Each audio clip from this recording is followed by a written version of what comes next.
and behold, about 30 seconds later, this person all dressed in black backpack on, baseball cap pulled low, popped out from between the buildings. And I was like, this has got to be the person, right? So I got on my police car. I looked at him, we caught eyes, and I was like, uh-oh, this is going to be bad. Hello and welcome to the Entrepreneur Success Formula podcast, where we get down to earth with real entrepreneurs. You know, the ones that work hard and know that success is more than a mindset because it takes blood, guts and a bucket full of luck to survive and thrive in the world of business today. My name is Damien Mark Smith and I am your host for today's show and author of the Entrepreneur Success Formula, How Thriving Business Owners Actually Do It. And in this episode, I am speaking with Janis Carmena, who was a full-time police officer for 15 years until she was injured and couldn't work on the roads anymore. And so she reinvented herself and discovered e-commerce, launching 2 private label brands on Amazon and Shopify using ClickFunnels, which we like on this show. Janis wants to help other women because e-commerce queen bees to become e-commerce queen bees and take control of their own income, and is a true believer that your journey is yours alone. Janis, welcome to the show. That's amazing, Damien. Thank you so much. So glad to be here. Thank you for coming all the way from Canada. So beautiful, Canada. So fantastic. Let's start with, when did you start the business? Why did you start the business? And how did you get your first customer? Whoa, there's 3 huge questions. Yes. Well, it started about 4 years ago. So remember in the introduction, I said I was a police officer. I actually still am. Okay. Right? And I'm about to retire. But about 4 years ago, and here in Canada, our schedule was always 2 days on, 2 nights on, and then 4 days off. I got so bored during those 4 days off. And trust me, my kids were getting older, they were in school. I was like, what am I going to do on these 4 days off? And, you know, I can always sit and veg out or do something, but I was bored. I had that entrepreneurial mindset all the time, and my mind just wouldn't stop spinning. Yeah. I was like, what can I do? So I looked around, and on YouTube, I found this thing called Amazon FBA, which is fulfilled by Amazon. And I was like, well, this is kind of fun. And then I did a bit more research, and they told me that I could actually go shopping, buy stuff on sale, and then resell it on Amazon for more money. I was like, whoa, mind blown. Love this. So I got that, shopping urge out. It was like, okay, this is fun. So I started doing what's called retail arbitrage in this Amazon world we're in. Actually, back then, I never even knew that anybody can sell on Amazon. So I was like, okay, this is kind of cool. So I started doing that, just learning the ropes. And then I got hurt. And so you talked a little bit about that. So one night I was in there in my patrol car, and we work by ourselves here. So I'm usually in a police car by myself. I was on patrol, all my gear on and everything. I was 47 at the time. So this call comes through that someone just had their laptop stolen, and he was actually monitoring it on his cell phone. So he knew exactly where it was going, where the person had it. So the radio transmissions were coming through, and I was like, okay, wait, I think I know where this person's going, because I kind of knew the area. So I tucked my car in on a road, and I just watched. And lo and behold, about 30 seconds later, this person all dressed in black backpack on, baseball cap pulled low, popped out from between the buildings. And I was like, this has got to be the person, right? So I got on my police car. I looked at him, we caught eyes, and I was like, uh-oh, this is going to be bad. And right there, the chase was on. I was like, police, stop. That did nothing. He took off. I took off following him. My 20-year-old brain at the time was telling my 47-year-old body that this was a good idea. And I was like, this is not a good idea. I'm like, I should have waited for K9. Seriously, Damien, I should have just waited, and a dog could have done this chase. Yeah. No, Janis is like, nope, I'm going to catch this person. So chased him down the way. He went over a fence. I had kind of had him blocked. So I was like, okay, this is good. My partner can catch up. I heard the sirens coming from the distance. I'm like, okay, this is good. And then he was high on drugs. You could tell just by the way he was reacting and looking at me. You could tell from the eyes. And then he looked at me again, and I looked at him. I'm like, oh no, this is going to be bad again. Right? Because I was already like from humping it down the road after him. Mm-hmm. So he comes up the grassy knoll, or this grassy area. He hops the fence. I go to grab him. He goes over the fence. We both kind of go down together onto the pavement. We both just wipe out, right? He gets up and keeps going. Meanwhile, I'm like ripped pants, blood all over, but he did drop the backpack. Okay, so that's good. And then by then my partner in another car had come up, and he took on the chase, and there was a taser involved, pepper spray, and eventually the guy came around a corner of a building, and I had crossed the road by then. I had my gun out saying, "Police, stop." Anyways, arrested him, all good. After the adrenaline dump, if anybody's had an adrenaline dump, like you can't feel how hurt you are. No. I went back to where I'd fallen. I just sat down on the ground next to the backpack he had dropped, and I was like, holy cow, did I just hurt myself? And I'd wrecked my back, and something had happened, and seriously, 2 months later, I was walking with a cane.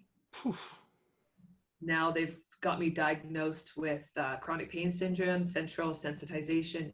Anyways, I deal with the pain all the time, but that moment ended my career as a police officer on the road. Yeah. And I'm sure probably a lot of your people out there have gone through not something similar, but just a life-changing point in their lives. Yeah. Where I went through depression a little bit for a couple months going, what am I going to do now? All I know is how to be a cop. I didn't know if I knew anything else to do. And I'd been doing the Amazon. I had actually graduated university way back when with a teaching degree. So I was like, well, this Amazon thing is kind of fun. I'd already started into private label, which we can talk about later. And then I was like, well, if I can do this private label and build up brands by myself and sell them on Amazon, my own personal brands, why don't I start teaching other people how to do it? Because I'm a true believer that people are doing a disservice. And you know what, women in particular, we have all these ideas in our head and they just don't get them out there. And I tell them, you're doing me a disservice by not getting your product idea out there, because I can probably use it to make my life easier. So that's where e-commerce Queen Bee kind of started. And I'm just developing courses now to teach people how to do private label. Yeah. So fantastic. And yeah, so I started with retail arbitrage. After retail arbitrage, I'll go back a little bit before I got injured. Kind of backtracking a little bit, Damien. Sorry about that. When you're selling on Amazon and you're doing retail arbitrage, you're buying the same thing as everybody else and selling it the same as everybody else. So if there's a listing for example, one of my things I sold was safety goggles. Well, if there's a listing for safety goggle, I wasn't the only seller on it. So I always had to compete with people to sell that item. I hated competing with other people. So I was like, what else can I do besides retail arbitrage to have my own listing and be the only seller of it, which is what private label is. So I started launching my own products and my own brands. And that's what I teach people how to do now. My first sale with retail arbitrage, my first sale was a month after figuring it all out, just learning what retail arbitrage was. And private label, I started doing sales. Took me 2-3 months to launch my first product, and the first sale was the next day. Fantastic. So what's been your biggest mental challenge working as an entrepreneur compared to a policeman? Police and I have partners, right? Like I have a whole platoon to back me up and everything. Entrepreneur is a very lonely world unless you reach out and listen to podcasts like yours and talk to other entrepreneurs and join Facebook groups to talk to people and bounce ideas off. The Amazon world is even a little bit more lonelier because no one talks about what they sell. I'm a little bit different because I have no problem talking about my brands. People are very protective if they're in the Amazon world and what they sell because they're so worried about other people stealing their products. Right. So I think that's the mindset, is kind of going through this entrepreneurial journey basically by yourself, unless you have a team that starts working for you, but you're the person making the decisions. You're the person putting the real skin in the game, putting the money up. Any successes, failures, they're all yours. So I think that's going to be the biggest mindset to go through. Mind change. If you had to start all over again from scratch, what would be, and let's just go back to the Amazon arbitrage, might as well. What would be the first thing that you would have done differently, now knowing what you know now? Taking a course right away instead of trying to learn it all by myself. There you go. Yeah, get help. That's it. That comes up time and time again. I would have got help sooner. I would have. Get a mentor. Yeah, get a mentor. Get someone you can bounce ideas off of, and someone you trust and someone you like and you can relate to. Because man, I did so many mistakes, which are great because I learned from them. But man, if I had a course that could have led me step by step through, I would have launched a lot faster and not made the mistakes and the costly mistakes that I did make along the way. Get coaching, get the right support, do it. Find someone who's been and trodden the path before you. Exactly. You know what mentors like to mentor. They want to give back. Exactly. Right? So Yeah, no, I love it. And I'm working in a space now where most people are doing that. They're taking the information that they know and saying, well, how can I pass this on? And because there's people out there that need it right now, let's face it, especially in the entrepreneurial space as well, because we're going to have, what, 20% of the global workforce is going to be out of work as a result of COVID. So that's a lot, it's a lot of people. And online sales are going to be massive this Christmas for Q4. Yeah. And especially with Amazon. Amazon is synonymous with online shopping. If I need anything, I'm going to go Amazon shopping. Like, Mm-hmm. so by getting onto Amazon and using their customer base, it's a no-brainer to me versus trying to get traffic to my own website. Yeah. Okay, so if you're in charge of world business, not just UK business or Canada's business, if you're in charge of world business, what legislation would you introduce for entrepreneurs to help them? To help entrepreneurs, Yeah. Canada, less taxes. They kill us with taxes, and I think the Brits are the same way because we're basically based on your taxation system in Canada. Yeah. And the taxes are killing, Yeah. right? And yes, it's great in Canada. We've got the healthcare, everything like that, right? But you need to give small business owners less taxes so we can hire people and employ more people and scale our business. Now, you can split this question into kind of two parts. What's been your best marketing tactic and why? Now, do it for the Amazon. You can do it for the online courses. Both. Well, Amazon, I also sell off as Amazon. So best marketing tactic for Amazon. There is competition on Amazon. So I use sales funnels to drive my traffic to Amazon. So I'll do Facebook ads saying, hey, everybody, this is Janis. I'm the owner of Let's Go with No Trace Bags. So I sell a whole line of smell-proof bags. If you want a smell-proof bag, blah, blah, blah, blah, go here for a promo code for Amazon. They go into the website. I get their email, which is awesome because Amazon doesn't give me the emails. Nope. They go enter their email. I can build my email list. I give them a promo code for Amazon and I teach them how to find my product on Amazon, including the keyword to search for. And that's key because that really messes with the Amazon algorithm. So I can start ranking in that keyword. So I'll say, I want you to go onto Amazon and I want you to search for smell-proof bag and then scroll down till you find my listing. And there's a picture of my listing there. Buy it and enter in the promo code. And I lead them step-by-step how to do it. Okay.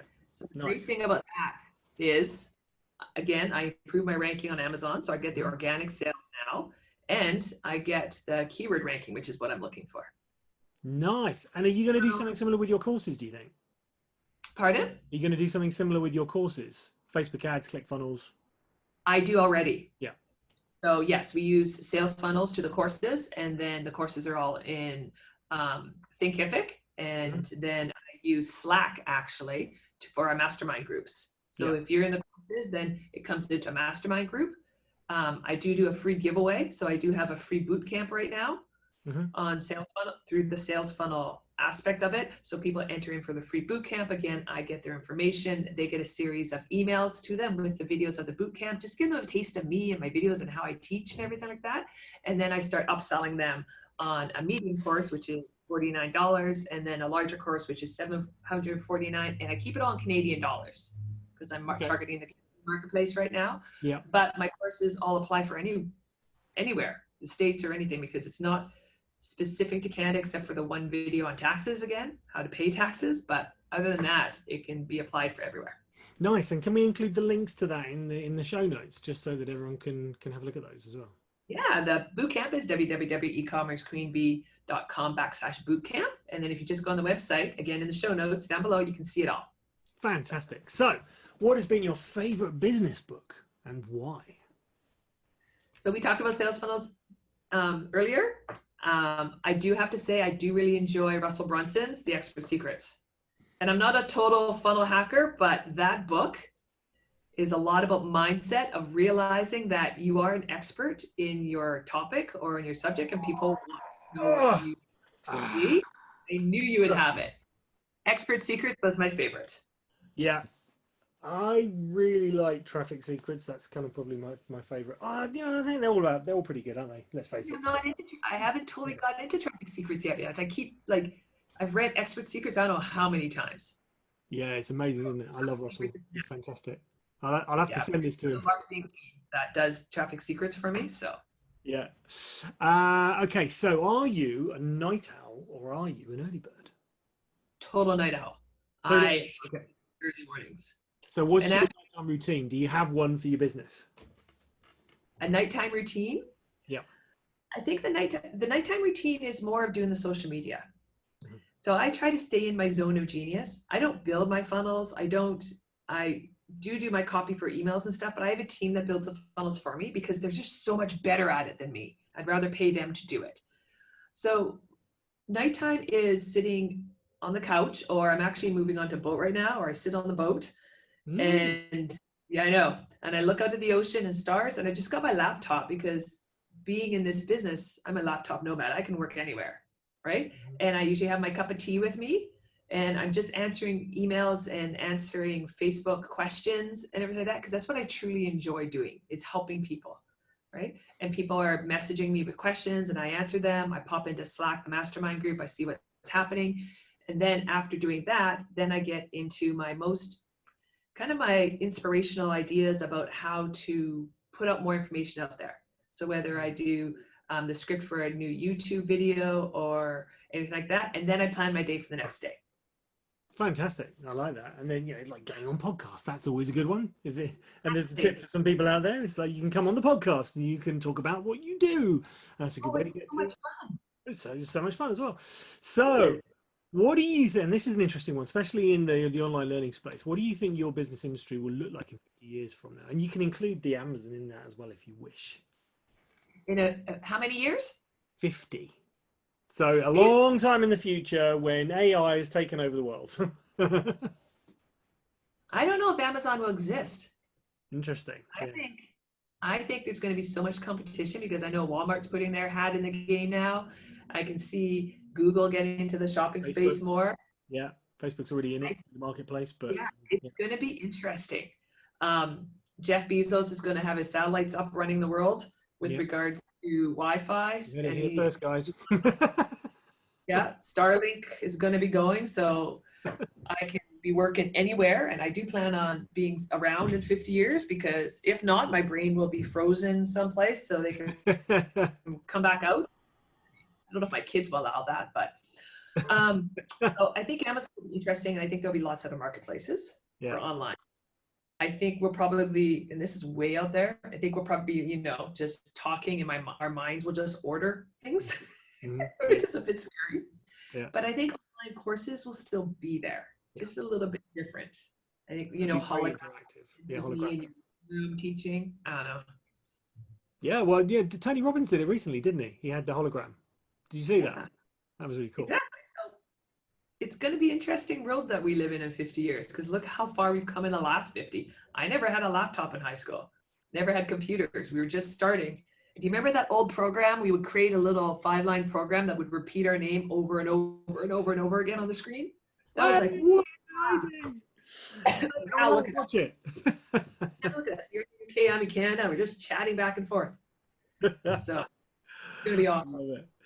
Okay, what is your favorite business entrepreneurial movie, or just any movie, just with a kind of some sort of message in there about business or entrepreneurship, and why? And if they made a movie about you and your business, I mean, God, you can imagine. It's like you got the cop chase, you got it's all in there. Who would play the starring role? Oh my. I think the movie I really like and watch it with an entrepreneurial mindset is The Greatest Showman. Yes, I love that movie. Yeah, watch it with the entrepreneurial lens and just watch what he does. Awesome. Nice. So I highly recommend that movie, The Greatest Showman. And then play me, eh? I have to say I love Sandra Bullock. I was thinking Sandra Bullock. Yeah, Sandra Bullock. Yeah, definitely. Yeah. Love her. I think she would be awesome. So just the entrepreneurial, cop chase, everything. I think she would be amazing. So Sandra Bullock is my final answer. Fantastic. What a great one it is too. Yeah, I'm seeing that movie being made actually. Final question. What are your plans for expansion or exit? And we do this because we love doing it. And I know what it's like to carry on until our dying breath. But do you have an exit strategy? I have to ask all the businesses this. Yeah, so scale strategy first is, I always tell people, you can't be a solopreneur. You've got to stay in your zone and you've got to outsource in order to scale your business. You can't do it all. You're going to be you're going to be the blockage in your business from scaling if you have to do everything. So find the right people around you and don't hesitate to give up a bit of control and outsource, right? That's how you scale. And then I'm in private label. So I've got 2 brands and I build them up as brands and I build products on the success of a first product. So because it's a real brand and legitimate, then my exit strategy would be selling that brand after we scale it so large or so big, and it's going quite nicely right now, let's say that.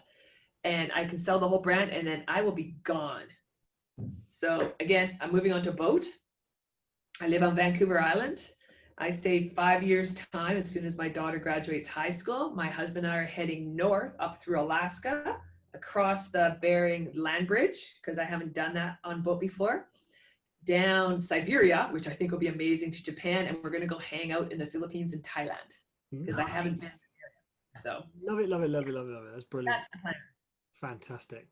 Well, here's to your every success, and I really hope you do manage to achieve that, because I think you're amazing. I think you're brilliant.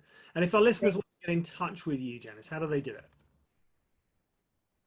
Down below, you can get a hold of me through my website or on Janis at ecommercequeenbee.com or Facebook. Anyway, I have Instagram. Just text me. But can I interrupt for a second, Damien? So I love podcasts. You guys are amazing and the value you put in. I really want to tell people out there that podcasts need your reviews. People don't understand how important reviews are. So if you've enjoyed this podcast, you like Damien, please throw a review onto Apple iTunes or Spotify or wherever you're watching. And trust me, Damien did not ask me to do this. I just realized how important reviews are so that Damien can keep giving us this value that he does. And that's my pitch. Thank you very much. Well, I definitely didn't ask you to do that, because that's in my next bit of the script. I'm going to read it anyway. So, Janis, thank you so much for taking this brief delve into the life of real entrepreneurs. Can I ask that you share this podcast with anyone who works hard, and like us on iTunes and comment on YouTube and get interactive and do all the stuff you're going to do, because we're going out on both, and make sure you hit that subscribe button, because that's going to make all the difference. There you go. That's all in the script. Love it. And if you would like to take part in the show, or you know someone, because I've had this recently, people have been recommended to me and they said, oh, this person would be great on the show. And in fact, I'm doing one of those tomorrow. So if you know someone who'd like to take part in the show, or you'd like to do it yourself, simply drop me an email, Damien with an A, at rethinkingbusiness.biz, and we can have a chat. And Janis, here's to your future success, and I wish you all the best, and thank you so much for taking part in the show. Thanks, everybody. Remember, you're only one product away, so get on out there, get that product idea out of your head. Awesome. Good stuff. Thank you, Janis.